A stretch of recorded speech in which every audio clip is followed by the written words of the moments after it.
Without Caleb Williams, USC would probably be like a 7-5 football team right now.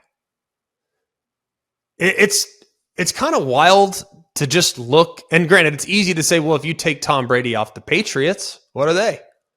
Well, with Matt Castle, they went, 10-6 the year that Brady tore his ACL in 2008, I think it was. But Caleb Williams did not have his best stuff at all this past weekend. And right now, USC is sitting at 6-0, thanks to a really favorable front-loaded schedule and a Heisman Trophy winning quarterback. That's why.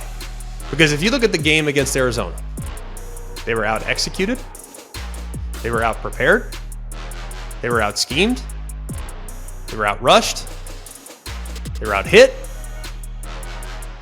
they were out-hustled, they had less discipline, they weren't as inspired. I mean, the good news is they weren't outscored because they found a way to win the game.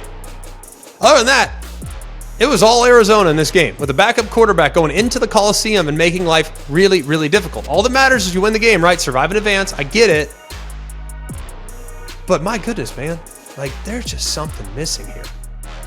Now, Caleb Williams is superhuman.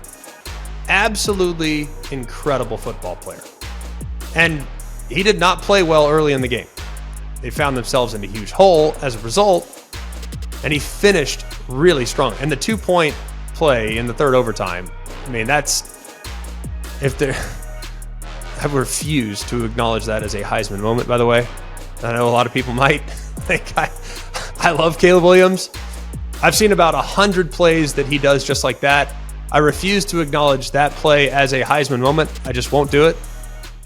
But they have to find a way to turn the corner defensively. I don't really know how else to describe it. I mean, if you look at how Notre Dame will likely run the ball next week, and look, Notre Dame's reeling and all these other things, but Notre Dame's going to be ready for this one.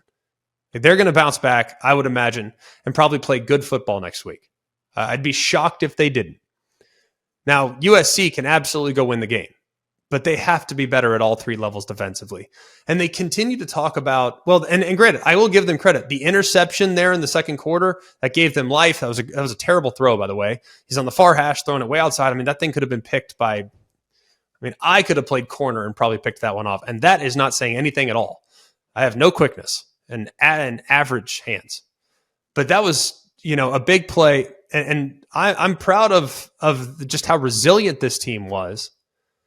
But all they do is they get a lot of hurries, but I don't think that they're elite really at any point defensively. So next week we're going to find out. I mean, they have to take a significant stride on that side of the ball because this team with Caleb Williams is capable of beating anybody. But Caleb Williams can't do it by himself because when he was not at his best, this game was really ugly. Now he figured it out. But at some point, man, you need more than just your superstar quarterback to be able to pull you through. And that, I think, is something that they're going to have to figure out very, very soon. I can't believe I'm saying this, but isn't that really like the point of the Heisman? Like, this guy's literally carrying his team. He's the reigning Heisman Trophy winner. Like, what he's doing is his numbers are fantastic. 22-1 touchdown interception. But even if they do finish with 3-4 losses, shouldn't he still be at New York considering he did carry the team as far as they did? Probably. I mean, we've seen examples of multiple guys win the Heisman Trophy on teams that were not in contention for the national championship. Lamar Jackson carried Louisville in 2016 en route to a Heisman Trophy. We saw Johnny Manziel in 2012 carry his team en route to a Heisman Trophy, even though they weren't necessarily within striking distance of the BCS title. You saw Tim Tebow, I think, win it on a 9-4 football team, whatever they ended up being that year in 2007. So yeah, it's certainly possible. And he's amazing. I mean, just absolutely amazing. And no one's going to leave him off their Heisman ballot, but he's a one-man show right now. And they have other weapons. They have better players than what they're playing right now, though. That's what's, I think, a little bit irritating. I feel like they're better. They're more talented than what they're showing, and it's going to get them at some point.